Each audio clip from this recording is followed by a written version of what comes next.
समस्त प्रभु प्रेमी भक्तों को जय सिया राम।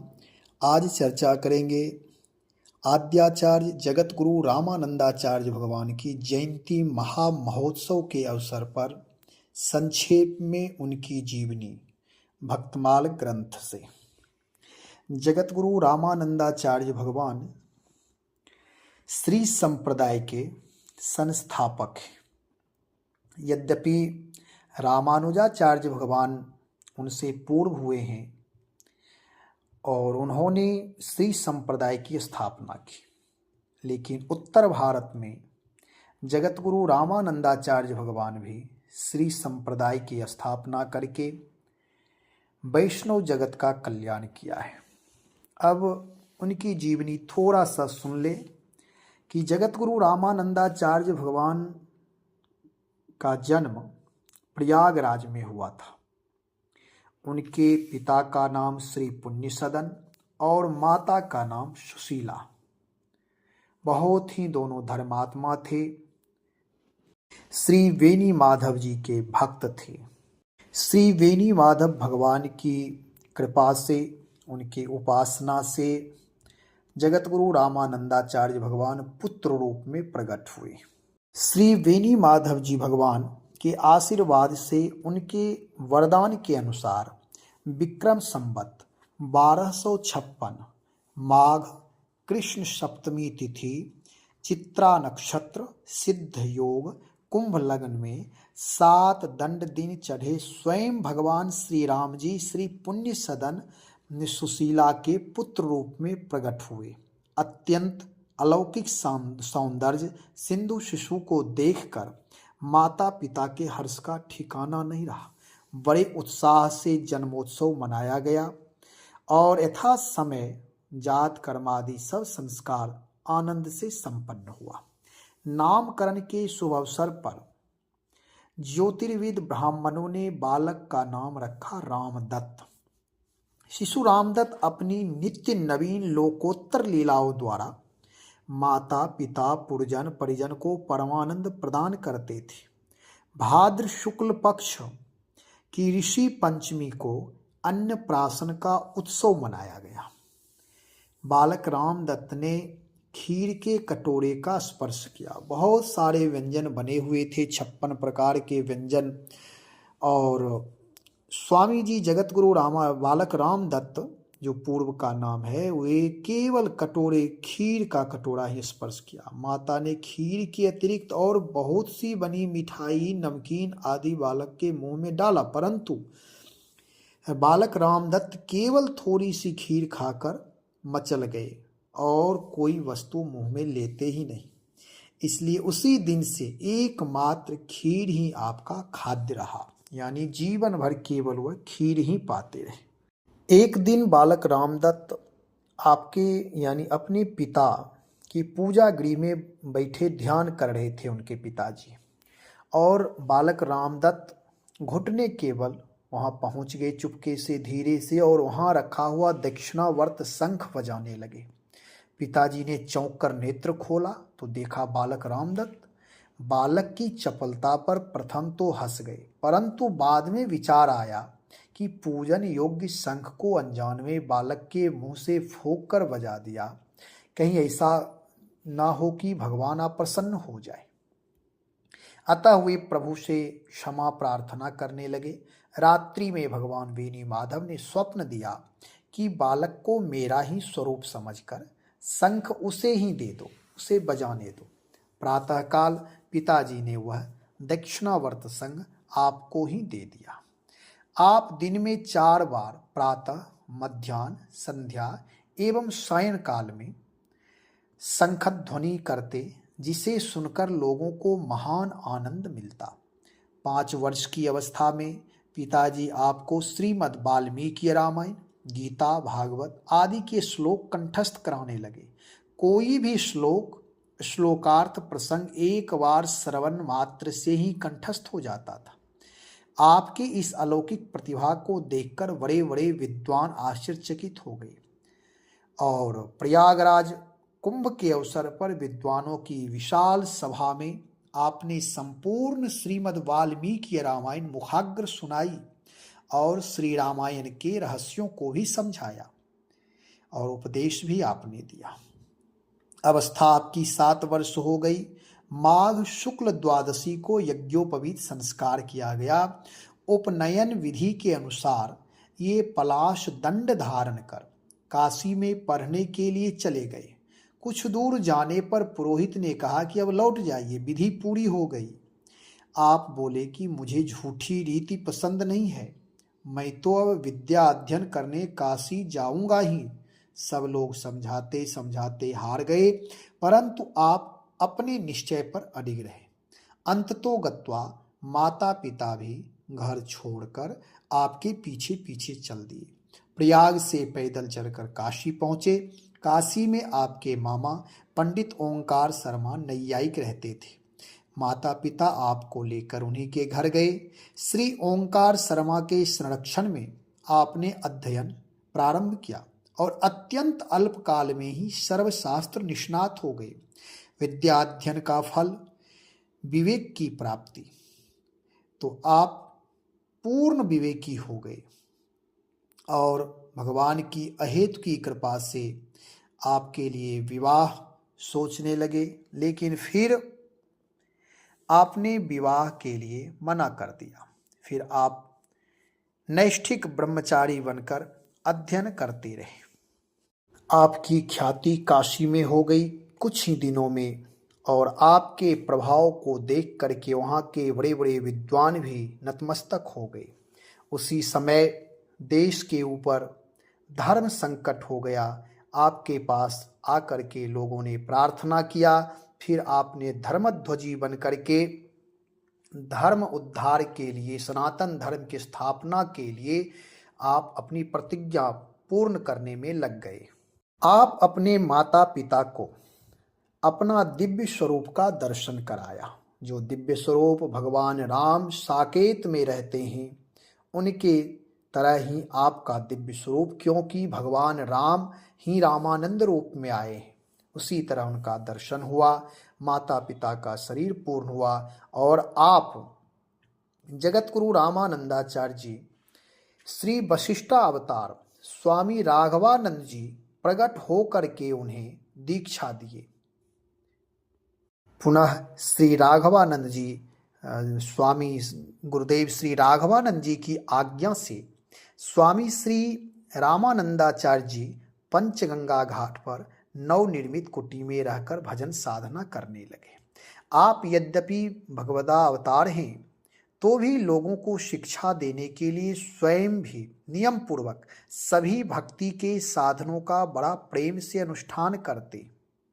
वहाँ रहकर आप अपने दर्शन, स्पर्श, समागम से सबको सुख शांति प्रदान करते। बड़े बड़े योगी, यति, जपी, तपी, ज्ञानी, ध्यानी, पंडित, विद्वान, साधु, संत, सन्यासी आपके द्वारा अपनी जिज्ञासा का समाधान पाते। आपके द्वारा सबकी शास्त्र ग्रंथियां एवं हृदय ग्रंथियों का सहज ही विमोचन हो जाता। आपकी कुटिया में नित्य कथा, कीर्तन, सत्संग होता और आपकी शंखद ध्वनि से प्राणी मात्र को सुख मिलता। शंख का अद्भुत प्रभाव था। कथा बहुत विस्तार से है, संक्षेप में एक आध और चर्चा कर दें इनके जीवन की। एक बार शिवरात्रि के दिन श्री स्वामी रामानंदाचार्य जी दिन में अत्यंत भीड़ भाड़ विचार कर अर्धरात्रि के समय श्री विश्वनाथ जी का दर्शन करने गए, परंतु तब तक मंदिर का द्वार बंद हो चुका था। अतः आप लौट चलने की बात सोच ही रहे थे। उधर मंदिर में श्री पार्वती जी ने श्री शिव जी से कहा कि श्री रामानंदाचार्य जी आपके दर्शनार्थ आए हैं, परंतु द्वार बंद होने के बिना दर्शन किए ही लौटे जा रहे हैं। यह सुनकर श्री शिव जी ने अपने प्रधानगण नंदीश्वर को आज्ञा दी। उन्होंने तुरंत मंदिर का द्वार खोल दिया। श्री स्वामी जी साक्षात श्री गिरजा शंकर का दर्शन कर उन्हें प्रणाम करने के लिए झुके ही थे कि श्री शिव जी ने हृदय से लगा लिया और परम दिव्य आसन पर बैठा कर बोले, हो आप तो साक्षात हमारे परम आराध्य श्री राम जी हैं। लोक कल्याणार्थ आप अवतार लेकर संसारी जीवों को शिक्षा देने के लिए स्वयं भक्ति साधना करते हैं। आपके द्वारा भक्ति का महान प्रचार होगा। स्वामी जी ने कहा, आपका कथन सत्य है, परंतु यह कराल कलिकाल किसी को कुछ करने नहीं देता। यदि कोई यत्किंचित प्रयास करता भी है तो वह हठात जबरदस्ती उसे अपने ही रंग में रंग लेता है। श्री शिव जी बोले, आपके महाप्रभाव के सामने कलयुग की एक भी नहीं चलेगी। आप तो निशंक होकर धर्म प्रचार करिए, कलयुग तो आपका चेला बन जाएगा। आप तो परम समर्थ हैं। इस प्रकार श्री शिव जी और श्री रामानंद जी के बीच और भी बहुत सी आनंदमयी वार्ताएं हुई। दोनों ही परम दिव्य विभूतियों का मिलन लोक कल्याण की मांगलिक भूमिका है। जब श्री स्वामी जी विदा होने लगे तो श्री शिव जी बड़े ही भाव में भरकर बोले, जो कोई एक बार श्री राम नाम लेता है मैं उसे 3 बार प्रणाम करता हूँ, परंतु आप तो साक्षात रामानंद ही हैं, राम रूप ही हैं, श्री राम में ही रमन करते हैं। अब आप ही बताइए, मैं कितनी बार प्रणाम करके आपका सत्कार करूं? बोले शिव जी, कह एक रामा, 3 बार तेहि करह प्रणामा। आप राम आनंद में, राम रूप रत राम, कहूँ कहा सत्कार करी, केती करऊं प्रणाम। पुनः स्वामी जी अपने कुटिया पर आ गए। इसके कुछ ही दिन बाद एक दिन स्वामी रामानंदाचार्य भगवान ब्रह्म मुहूर्त में स्नान कर श्री राम मंत्र का जप करने जा रहे थे। इतने में कलयुग मूर्तिमान होकर आपके पास आया, परंतु आपके अप्रतिहत तेज से धर्षित चित्त कलयुग की हिम्मत नहीं पड़ी प्रत्यक्षतया कुछ विघ्न कर सके। अतः उसने छल का आश्रय लिया और आपके स्वर्ण के पंचपात्र में सूक्ष्म रूप से जा बैठा। जब स्वामी जी ने आचमन किया तो उन्हें तत्काल कली की कुचाल का अनुभव हो गया। अतः डांट कर पूछे, तुम कौन हो, तुम क्यों आए? कलयुग डर गया, तुरंत प्रकट होकर बोला, प्रभु मैं कलयुग हूँ, सब लोग मुझे बुरा कहते हैं, अतः मैं अपने उद्धार के लिए आपकी शरण में आया हूँ, आप मुझे अपना शिष्य बना लीजिए। स्वामी जी ने कहा, तुम आज तक किसी के शिष्य क्यों नहीं बने? श्री वाल्मीकि जी, श्री व्यास जी का शिष्यत्व क्यों नहीं स्वीकार किए? यहाँ क्यों आए? कलयुग ने कहा, नाथ मैं गया तो सबके पास, परंतु सबने हमें छली, कपटी, क्रूर, कुटिल कहकर ठुकरा दिया। अतः अब आप अधम उदाहरण, पतित पावन, दीन बंधु की शरण में आया हूँ। आप शरणागत वत्सल हैं। श्री राम रूप में आपने बड़े बड़े अघी अधमों को अपनाया है, निषाद गीत भीलनी पर अनुग्रह किया है, कपट रूप राक्षसों को भी सदगति दी है। अतः कहीं और नहीं भटक कर आपकी ही शरण में आया हूं। कली की इस दीनता पर श्री स्वामी जी रीझ गए और श्री शिव जी के वचनों को याद कर कृपा करके उसे श्री राम मंत्र की दीक्षा प्रदान कर बोले कि साधु भये तुम्हारे गुरु भाई, इनको जनि बनियो दुखदाई, दोष सहित बहु गुनहु तुम में, ताते शिष्य बनायो हमने। कलयुग ने कहा, सूधे सांचे संत सुजाना, करिहे नाम रूप गुण गाना, तिनको कबहु दुखी नहीं करिहो, निश्चय तब आयसु अनिसरिहो। साधु बनी माया को संचिहै, ते मोते एको नहीं बची हैं। इस प्रकार कलयुग जगत गुरु रामानंदाचार्य भगवान का शिष्यत्व स्वीकार किया है। स्वामी जी अपने जीवन में बहुत सारे उनके जीवन में चमत्कार हुआ, जगत का कल्याण किया। उनका एक वाक्य था, जाति पात पूछे नहीं कोई, हरि को भजे सो हरि का होई। भगवान की शरणागति का अधिकारी प्राणी मात्र है, जीव मात्र है। मानस में कहते हैं, पुरुष नपुंसक नारी बा, जीव चराचर कोय, सर्वभाव भज कपट तजी, मोहि परम प्रिय सोय। भगवान की शरणागति कोई भी हो सकता है, चाहे वह किसी भी वर्ण में हो, किसी भी जात में हो, किसी भी कुल में हो। और वैष्णव मताब्ज भास्कर ग्रंथ में आया है, सर्वे परपत्तेरधिकारिणः, सदा शक्ता अशक्ता अपि नित्यरंगिनः।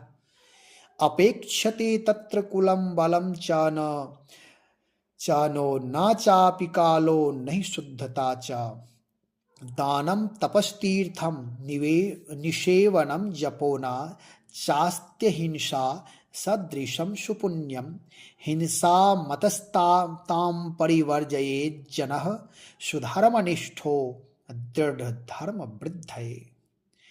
शक्त असक्त अच्छे बुरे सभी भगवान की शरणागति के अधिकारी हैं। शरणागति में कुल बल समय और शुद्धि की अपेक्षा नहीं है। यद्यपि जप तीर्थ सेवन एवं दान आदि को पुण्य रूप माना गया है, परंतु कोई भी शुभ कर्म धर्म अहिंसा के समान नहीं है। अतः सुंदर धर्म में निष्ठा रखने वाले जन दृढ़ धर्म की वृद्धि के लिए हिंसा को सर्वथा त्याग दे। इस प्रकार जगत गुरु रामानंदाचार्य भगवान उस समय पूरे देश में घूम घूम करके समाज, जो उस समय मुस्लिमों का शासन था, मुसलमान लोग अत्याचार कर रहे थे हिंदुओं के ऊपर, स्वामी जी हर जगह जा करके हिंदुओं का कल्याण किए। मुसलमानों के लिए भी उन्होंने एक सशक्त कानून बनाया कि तुम यदि हिंदुओं को परेशान करोगे, तंग करोगे, तो तुम भी चैन से नहीं रह सकते हो। इसलिए स्वामी जी अपने चमत्कार के प्रभाव से मुसलमानों को भी प्रभावित किया। उसे भी एक बार ऐसा हुआ कि मुसलमान लोग बहुत परेशान कर रहे थे, तो स्वामी जी ने शंख बजा दिया, तो जो जहाँ जितने मुसलमान थे वे सब काशी में जहाँ नमाज पढ़ रहे थे सब लकवा लग गया। किसी का हाथ टेढ़ा, मुंह टेढ़ा, किसी की आवाज़ ही नहीं निकल रही थी। तब सबको पता लगा कि भाई यह चमत्कार क्यों हुआ, एक तरफ से सब लोगों की ये स्थिति हो गई है। तब जाकर के पता चला कि स्वामी जगत गुरु रामानंदाचार्य भगवान हिंदुओं के ऊपर अत्याचार होने के कारण अपने चमत्कार का प्रयोग उन्होंने किया है। फिर जाकर के उनसे प्रार्थना किया, तब जाकर के स्वामी जी ने कहा कि आप भी अपना धर्म पालन करो, हिंदुओं के ऊपर किसी भी प्रकार कोई अत्याचार नहीं करना। बहुत सारे नियम बताए, हिंदुओं ने, मुसलमानों ने स्वीकृति प्रदान की, स्वामी जी क्षमा कर दे, अब ऐसी गलती दोबारा नहीं होगी। फिर स्वामी जी ने शंख बजाया, सारे मुसलमान स्वस्थ हो गए।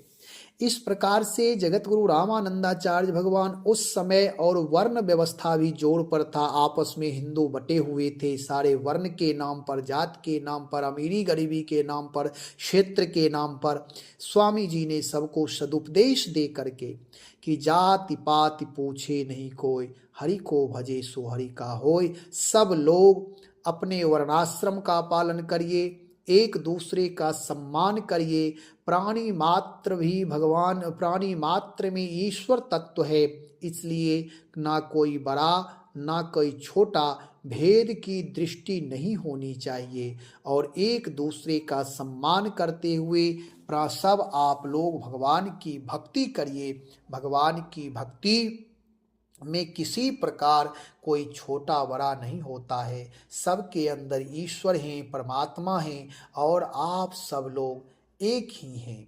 ऐसा और उपदेश करके जगत गुरु रामानंदाचार्य जी ने समाज को इकट्ठा किया, समाज को एकत्र किया। एक दूसरे का जो वैर भाव, द्वेष भाव, इन सारे दुर्गुणों से लोगों को रहित किया और भक्ति मार्ग का प्रचार किया, भक्ति मार्ग अपनाया। बहुत सारे मनुष्य मात्र को उस समय की विषम परिस्थिति में भक्ति आंदोलन का जनक कहा जाता है जगत गुरु रामानंदाचार्य भगवान को। बहुत सारी लीलाएं इन्होंने की, और भगवान की दिव्य संकेत पाकर जब समय पूरा हुआ तो 1515 श्री राम नवमी के दिन जगत की लीला स्मरण करके नित्य स्वरूप में जगत स्थित हो गए।